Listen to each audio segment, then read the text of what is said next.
Hey everyone, this is John from Kindred Spirits. We've got another interesting look back with an interview with Tori Huster. This is interesting because, again, 2021 season, there was a lot of things to come, and we talked about her role with the Players Union and also her long and storied career with the Washington Spirit.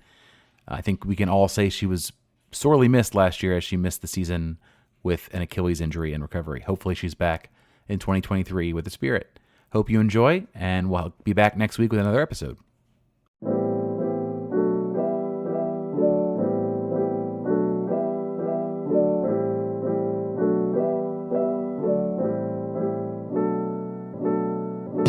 Welcome back, ladies and gentlemen. This is RFK Refugees Podcast. You have John, you don't have Ted. And we're here with Tori Huster, Washington Spirit, defender, midfielder, anywhere they put her, she's ready to rock. Tori, thanks for joining us. Yeah, thanks for having me. So I'm somewhat loath to be cliche and ask the obvious question about longevity with Spirit, but I'm going to because it's sort of where I think that people that are new to the team or new to following the Spirit, you're the only one left from the team that made it to the finals in 2016. And that's the closest to success the team has been from a full season perspective.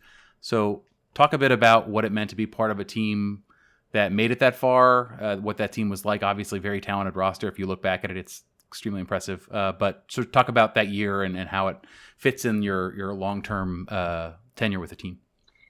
Yeah, I always get this question. You guys are starting to make me feel old, but it's fine. I'm happy to answer it. I have enjoyed being with the Spirit for as long as I have. It's a unique situation that we have in our league, and I am so thankful, grateful to be here and that they believe in me and all of that. But to be a part of a squad like that in 2016 was really something special. You have games all the time where, you feel like you're right on the cusp of winning and you just can't get over that hump. And that team certainly could. It was like, we won games we probably shouldn't have won. And it was fun, really fun to watch Crystal Dunn's response to not making was it the World Cup or the Olympic roster at the time? She really just went off that season. And I mean, in my opinion, and I think a lot of others, she's one of the best players in the world, if not the best player in our league. So it's been a pleasure to have played with her, I think. And now playing against her is definitely a challenge. But yeah, that group was really fun. We had a good balance of older and younger players, kind of similar to this year. And making it that far was certainly warranted. We won our fair share of games and did really well, and really a bummer to lose out in that final game and in penalties. Right. The worst thing. Yeah. Yeah. Well, I apologize for the longevity question making you feel old. The good thing is you are younger than every podcaster that you're going to probably have a conversation with. Other than Fred Briant, I think I'm senior to everybody on both of the teams that we cover. So follow up sort of that question. You're playing at Segra this Friday. You played at Audi earlier this month and in previous years. You're about to be a tenant at a new training facility in Loudon at some point, eventually. No one's actually seen what's inside of it, but eventually you assume it will be better than current where you're at now. Yeah. Talk about the changes you've seen in the player experience off the field since your first day. Obviously, the league has changed leaps and bounds, but as particularly a Washington Spirit player, talk about what it's like to be a rookie that day, your first season, and now what it's like sort of with this much broader ownership group and the money around the team. Yeah, I think the ownership group has a number of ideas as to how to make our player experience better. It could be anything from, providing breakfast foods, a variety of breakfast foods in the morning, in at Audi in our locker room before we head out to the field, or with Michelle coming on board. She allows us to kind of get a little more sense of culture. I think it was 2 weeks ago now, we went and experienced an opera gala, which there was live opera at this gala. So I think there's a certain educational piece that we maybe get from Michelle. And then there are certain, soccer operations that the captains are trying to, provide feedback with Steve, with Larry, our CEO, trying to, just raise the bar and be really detail oriented as far as making it a professional level experience. And kind of, not allowing the players to have any excuse for poor performance, Right. which is, in the world of women's sports is sometimes easy, but we learn how to push through regardless. So let's turn to the field. I think after your man of the match performance this last weekend, it seems like the Spirit media, myself included, are sort of consolidating around you as one of the most valuable players for the Spirit so far this season. You've played a number of different positions, and somehow you've made each one of them, I feel like, look like your best one. I think you've looked really strong in midfield when you've gone back and played sort of a right back and a 4-back, or one of the. I think, have you played one of the 3 center backs in the 3-man? I'm trying to remember if that's happened at all. Yeah, not this year. More of like the wing back, and if we do play a 3-back. Either way, you're all over the place this year, and you're doing really well in every position. How are you feeling about this year so far? Was there anything different as far as preparation? You had a sort of, obviously a very strange season last year. Yeah. Not a lot of games, lots of sort of confusion around what the season was going to look like. You knew going into the season what it was going to be. Basically, you knew the Challenge Cup. You knew you were going to have the world's longest preseason known to man. You went through that, and now you're in a regular season. So, what do you account for the way you started this year? Honestly, back in the fall after Challenge Cup, I made the decision to try to fix my Achilles. I have struggled with Achilles tendonitis for several years and was able to get a procedure that helps calm it down. I still deal with it from time to time, but it helps calm it down enough to where I felt like I got to a good place for that 10-week preseason period. And then further on in the season now. That was a tough decision though, because I think as tough as the entire year was, I really wanted to be a part of whatever the fall series or games in the fall looked like, but something, I guess, made me feel as though it would be a good time for a break, as far as for my entire body, but specifically for my Achilles. And that was a really hard decision to make as a captain on the team. And just considering all of the struggles and challenges that we were going through last year.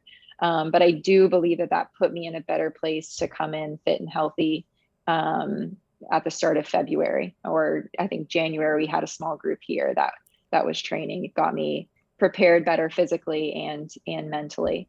I think that answers the question, right? Oh, it does. Yeah, for sure. Okay. The Olympics are coming, clearly. The Spirit will lose a few defenders. With Saori, Kelly, and Emily departing. I don't know if they've departed yet. I think have they left yet? Yes. Yeah, I think they're gone. Yep.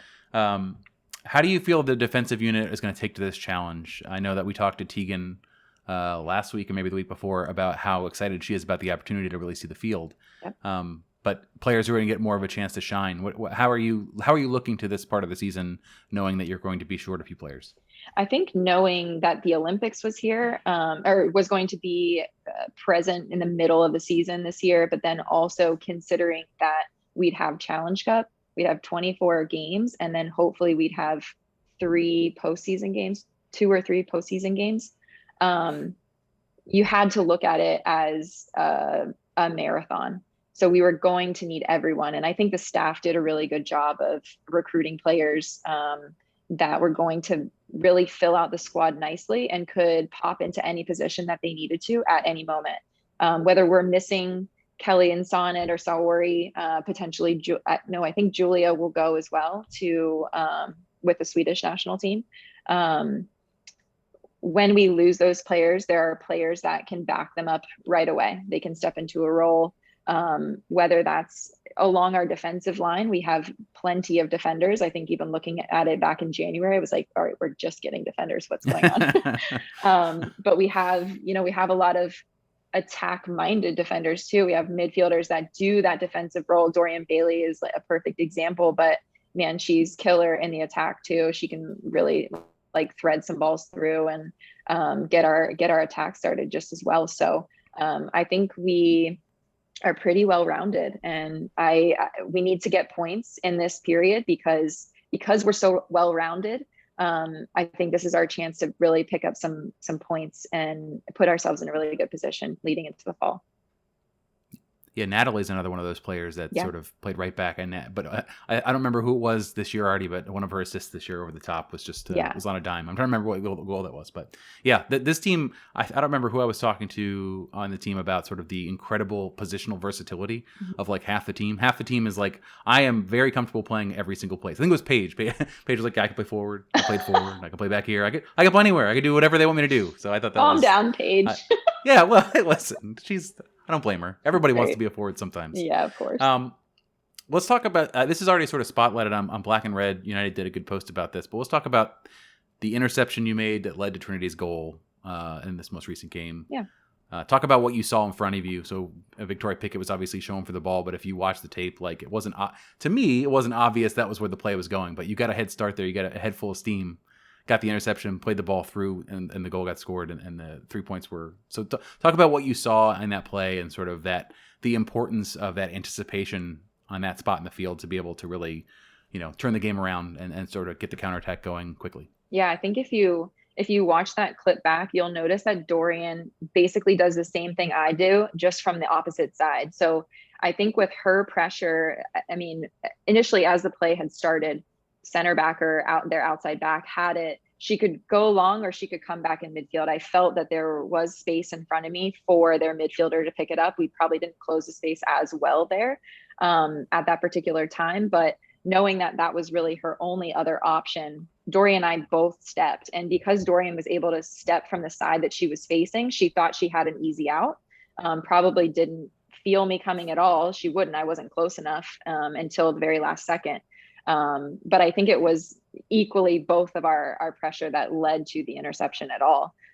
If Dorian hadn't, she probably could have spun out or just gone back the same way she came. So it was kind of, it was good pressure. Systemic pressure. Right. Yeah, probably more so from Dora than for me. But Trin, man, as soon as I picked it up, it was like her immediate run forward was, I think, what led to the actual goal. If she hadn't run, or if she hadn't anticipating that interception, then she doesn't get in behind as easily. Maybe she does because she's so quick, but she really did a good job to cut that back and score with her left foot. But let's talk about her for a second. I feel like it's wild, really, to watch her and sort of see how quickly she has become comfortable. Mm-hmm. Richie, from the start, was like, we got to take it slow with her. Like she's very young. The tactical part of the game still needs to come. I think the physical gifts and the and the technical ability, like everyone sort of just like, well, yeah, it's there. Yeah. There's nothing we could say about that. But she is, in the last couple of games, really coming on strong, particularly with Hatchie unable to play or not be able to start. She's picked up the load already. Her and Ashley Sanchez, I believe, are the second highest in expected goals in the league. So from a player who didn't actually get a college season or college experience at all, and came in, and then Ashley, who had a very weird truncated rookie season, and is now, they're both just tearing it up. So talk about what you see from her and sort of how, was it obvious when she came in that this is where she was going to fit in the league and sort of her skill set, or were you surprised after you watched her through the Challenge Cup and so forth? Yeah, I hadn't seen her too much prior to us signing her. I was surprised we were going to sign somebody so young, but I think she came highly recommended from maybe some U.S. soccer coaches, and really giving her the opportunity at the professional level, maybe when college wasn't her thing. I think that's something that maybe you'll see more often. Coming in, I think we started out pretty slow, going Washington football team indoor bubble. It's kind of hard to tell there. Things were tighter, more controlled. But then I think when we went down to Florida, one of our first scrimmages, she came off the bench, first touch, goal. So easy. And it's like, we could have something here, and this could be pretty fun to watch, play with, and also watch on the field. She's so instinctual. She presses very well. And I think that she does have a bit of raw talent overall, but I think I think she's in the environment to help with this, but if she's willing to be coachable and soak up anything that our coaching staff is telling her, even just to tweak her game by, 1, 2, 3%, I think she could be, a phenomenal player moving forward. She is really fun to play with. And I think she, you see the relationship that's formed between Ash and Trin. They're always looking for each other and they combine really well. Now it's just about how do we combine, if one of them's not on the field, can we still do that? And I think just overall as a group, we're constantly looking at how we can improve. And I think they give us really good options as individual talents and trying to merge that into some of the other stuff we're trying to do as we move forward, I think will be just another weapon that we have. But she's a great player. Yeah, Trinity really helps stretch the field, I think, when it's just her, as far as her speed. She likes to get in behind. I think when she's playing with Hatchie, it's sort of maybe a different dynamic. I think they both create challenge or matchup challenges, I think, for center backs because of their size. Yep. So it's really great opportunities for I think all the chances created this year. That was the big thing this season, was how will the team manage all of the chances created? Like the system is intended to create a bunch of chances from the wings and up the middle. Yep. How do they finish? And now it's starting. I think the reward is starting to come. I think even at the beginning of the season, goals were not coming, I think, as frequently as the team would have hoped. But Challenge Cup. It's just I like asking this question. I asked Andy about it. I think she was probably more honest than she wanted to be about it. Richie is sort of taking a 1 foot in, 1 foot out approach to this, saying maybe it needs to happen at a different point in the year rather than at the beginning, going full speed, going preseason to full speed, then to all right, now we have to manage a full regular season. You had your midfield Cruyff turn assist. I believe it was an assist. Assist to the assist, yeah. Yeah, the assistant to the assistant manager of assists. It was a great play. I remember that. That was sort of the main offensive element of that game. I think that was the Louisville game at home, the empty stadium. That was a weird experience for the media and for you, I'm sure. Yeah. What do you think about the tournament? I think last year was an undeniable success because of sort of COVID and only game in town and brought really great attention to the league. This season, it was good. Obviously, it was good to have. I think it's great there was a champion of it and all those things. But what do you think about the future of it from a player's perspective and everything else? Yeah, that's a great question. I think I will start by saying it serves a purpose. It's something different than the regular season, something different than the playoffs. I think from a player perspective, it provides another thing to vie for, to try to win. So it is very competitive. I think at the beginning of the season, players in our league don't know how to have a preseason tournament. Everyone is guns blazing. Everybody wants to win. That's our mindset and mentality always, and it's always going to be. Is there a space for it somehow, like a European Cup, how some European leagues do it, where it's spread out a little bit more? I don't know. We, as players, we've also talked about potentially having it geared towards a cause of some sort. So it would be like, I don't know, I'm going to throw something out. It's like racial injustice cause or a childhood cancer cause, something behind it that also gives it another purpose too, from a marketing and business perspective. I think that could be kind of cool, and the league can run with that if they ever hear this podcast. But sure, I'll pass it along. Yeah. But I think it's fun. I think it's entertaining. I think we're trying to market ourselves as much as possible. We want that for the league too. But at the beginning of the season, after a 10-week preseason, that's tough. It's tough on players. There were a number of games that were included this season that players didn't know about until last minute, and that is that's tough too. So that's not good. We don't like that. that's not great from a player. Well, I think the hope right.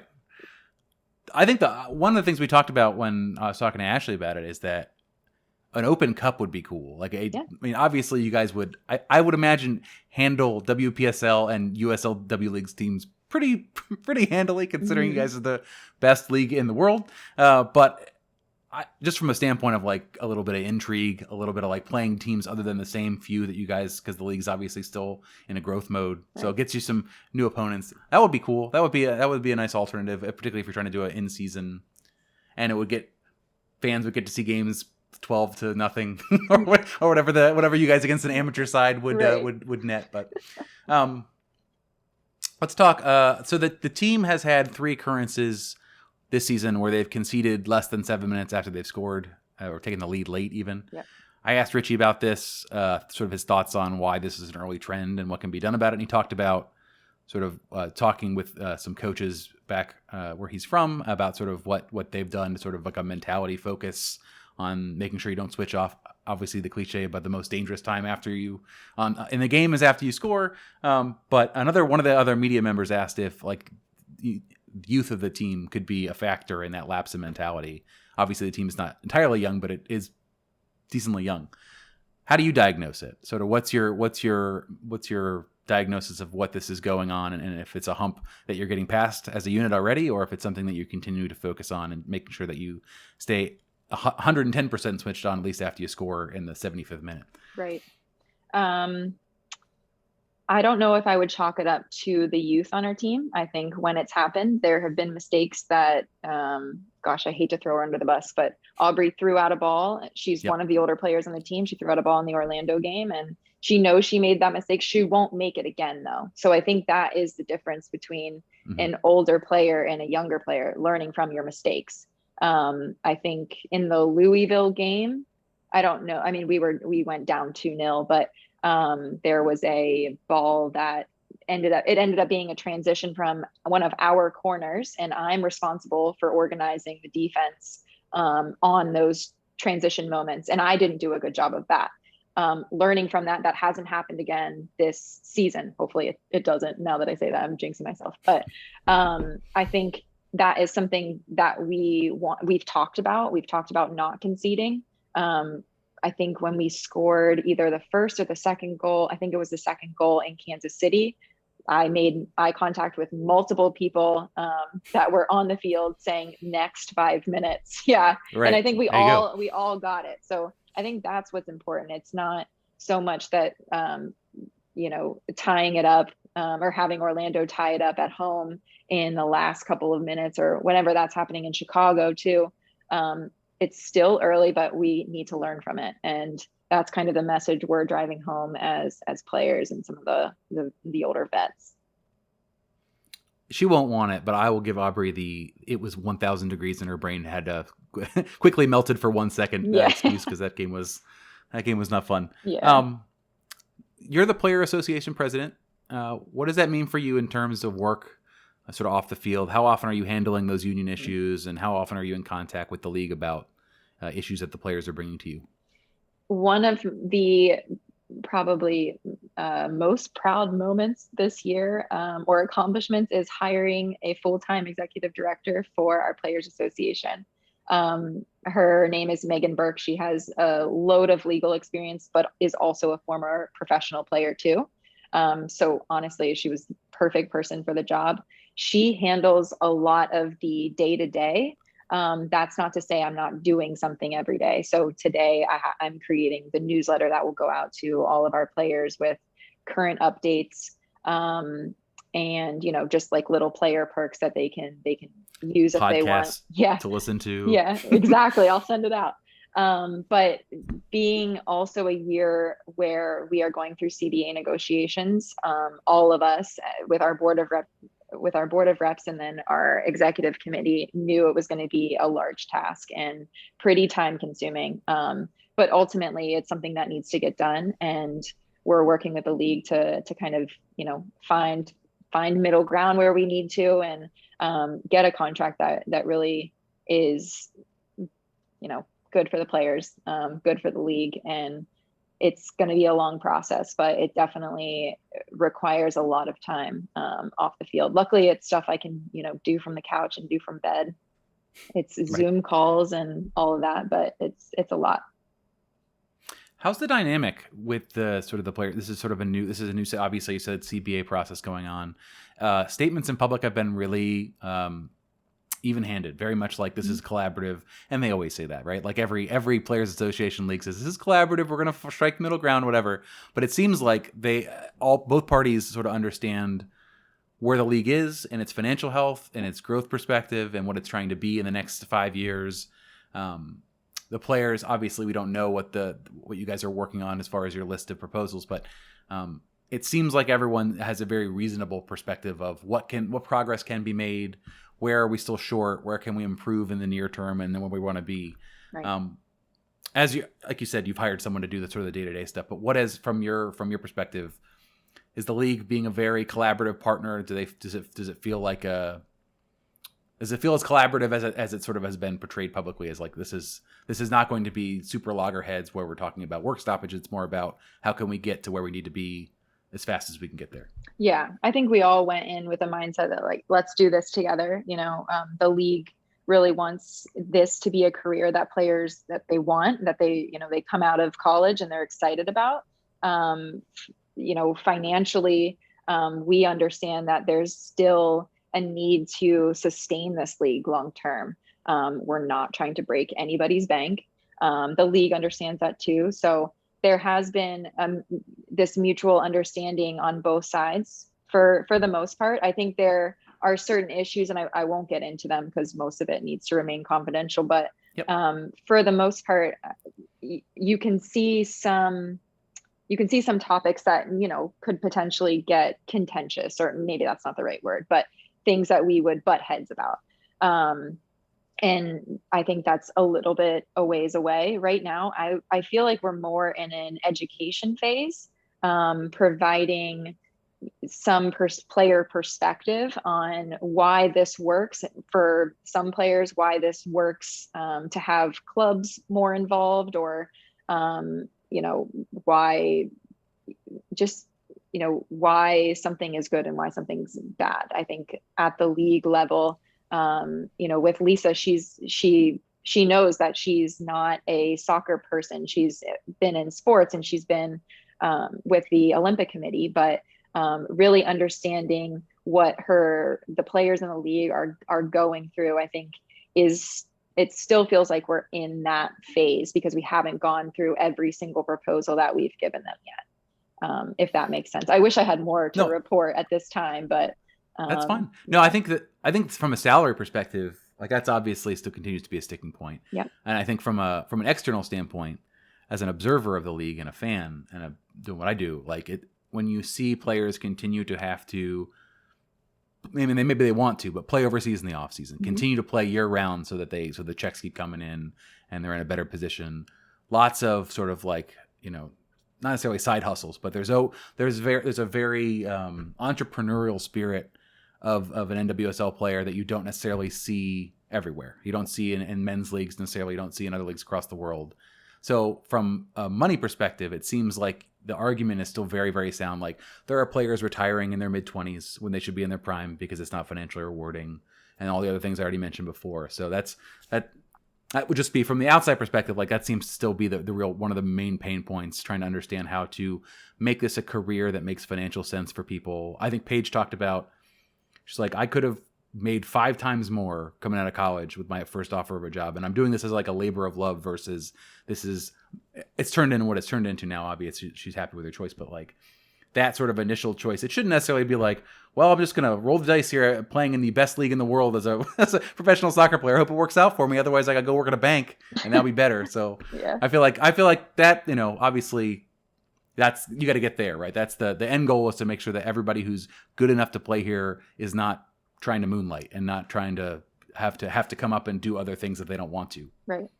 Because it's those certain things, those side hustles that take away from potential good performance on the pitch. So I think we would all like there to be a livable wage. I think Megan has done the math.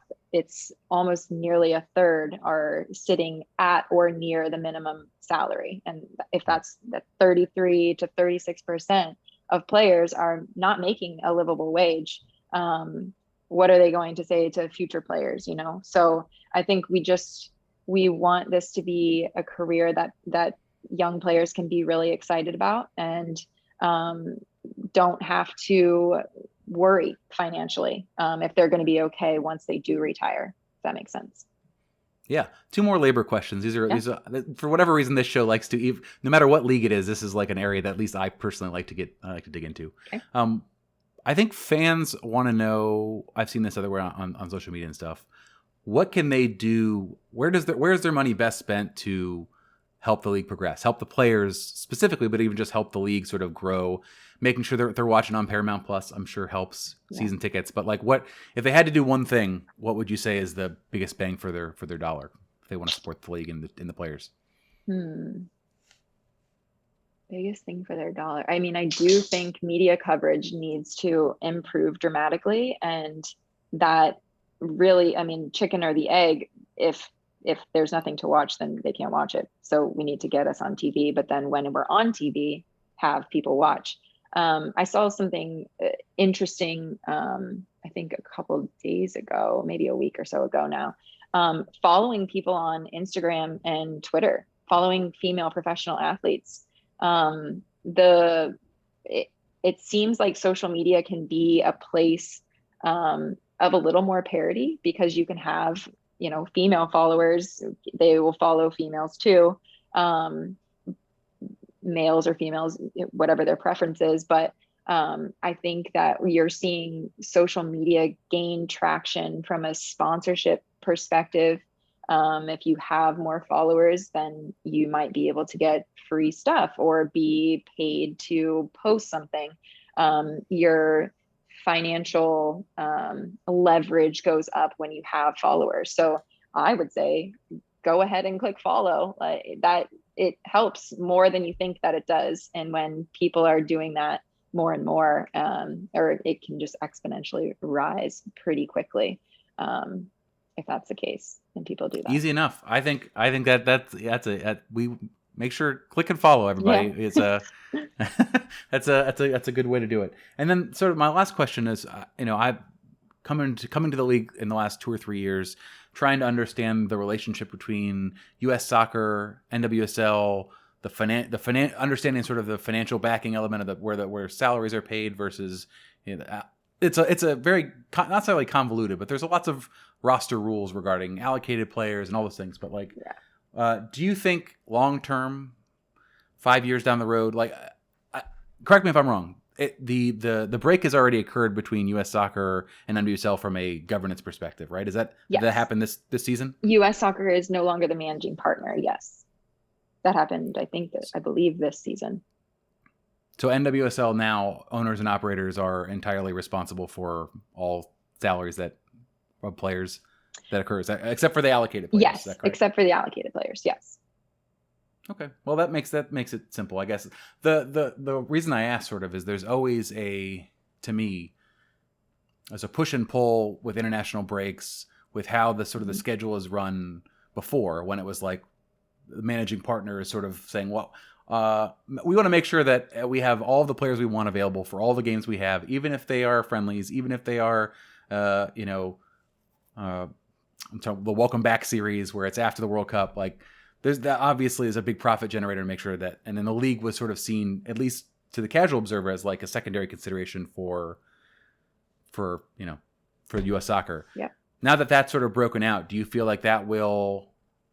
What does that change? Does that change anything other than just sort of on paper where the checks are being drafted from and who's calling the shots, or does it anything else sort of change for you as NWSL sort of stands on its own completely now?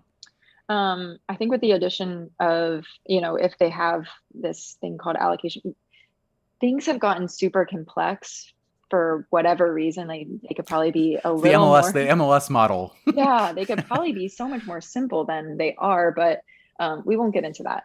But I think what could change from if let's call it who is on the national team, Alex Morgan, if she's going to be paid by Orlando Pride, she could potentially she could get a better contract than the one that she's on with U.S. Soccer. Now, I don't know that for sure. I don't know exactly what her numbers are, but if they are no longer funded by U.S. Soccer and they're funded by the individual clubs, then they could potentially make more money. Now they could potentially make more money overseas, which I think some people are worried about, or we've seen with Sam Kerr being a good example of that. Sam Kerr, Rose Lavelle.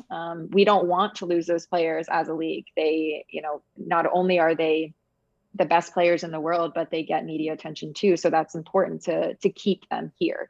But I do think that when you look at the men's game, men don't typically say that they play for their country's national team. They say what club they play for. So I would like to see, with the NWSL being the best league in the world, I would like to see some of those best players saying that they're playing for the Washington Spirit and be super proud about it. I think it will get to that point. Kelly and Sonnet now are on our team, and they love being on our team. Kelly's in the huddle before she's leaving for the Olympics, like practically with a tear in her eye. But really just loving being on our team. And that might just be something that's special here. I don't know how it is everywhere else, but having some of the best players in the world take pride in the club they're playing for. And if it's an NWSL club, I think that is a win-win for sure. Yeah, I'm a club over country guy. So that's always been my preference, is to have players that really want to be there and be there first. And then we're also on the national team, but this is where my attention is. Yeah. And two, I think that now players are staying in place a little bit longer. Yep. Obviously, we're about to have more expansion, so I'm about to be a liar again. So players will start to move again. But I think that's been sort of a change where there aren't a lot of U's, but there are players that are now having 3 and 4 seasons in a row versus quickly having to go back and forth. So that's. And that's great. That has always been sort of my concern. Like, I want to, as I invest in, as fans invest in NWSL and the particular teams and the way they invest in every team that they follow in every sport and every league across the world, like that's their priority. That's where they want to be. That's what they're giving their all for. So that's great to hear. To wrap up, thank you for taking time. I really do appreciate it. What do you think this team needs to do or get better at to solidify their position near the top of the table? I feel this has been a bit of a wacky season. I think it's starting to normalize now. I think some of the like North Carolina Courage had a sort of a rough start. They're starting to play better, go towards the table. I don't think anyone expected the Pride to be at the top and to have not lost any games at this point in the season yet. Here we are. Yeah. But the Spirit are in the conversation. They're right there in the hunt. What do you guys need to keep doing or start doing to solidify that and lock in those top 4 spots? I think first things first is we're nowhere at our best, nowhere near that yet. There are a lot of improvements that can be made individually in little subgroups that we have all over the field. I think, like I said before, we need to pick up points during this Olympic period, put ourselves in a good position. But I do think that it has to be on a consistent basis. You have to be good consistently. So while we might pick up points during this period, what comes next? And I think always trying to find those little details, fine tune those little details even, is going to put us in a good place for the end of the season playoffs. And that comes with, habits. This season is long. It can be mentally fatiguing. So habits off the field are just as important on the field, and the more that we can reinforce those, as some of the veterans on the team will consistently do, we need to take advantage of the small 1% changes or improvements that need to be made, and just be super diligent about it. And you've got that deep roster, and Richie keeps talking about an impact player in the summer, so there's we'll see. He's mentioned it a couple times now. He has mentioned it that there's money in the bank for an impact player. So as the team continues to crest and get better, and that's the encouraging thing, like you said. Yeah. There are moments it appears that everything is clicking inside of a game where you're saying like, oh, that's the team that's going to be towards the end of the season, the conversation for the final. And then there's periods where it's not. But if you are still accumulating points while it's not all there, that's the best thing you can hope for. Yeah. The worst thing to do is be a building project, but be sitting near near the bottom. So that's not you guys. Yeah. So that's good news. So as mentioned before, make sure you're following people on social media. So make sure you are following at Tori Huster. I think is it just at Tori Huster at Twitter? And what's Instagram same? Same thing. Easy. That's best rule of branding is make it simple for people to find you and to follow. So make sure you're doing that. Tori, again, thanks for joining us or me, and good luck this weekend or on Friday. Yeah, thanks so much. Enjoyed this, John. Appreciate it.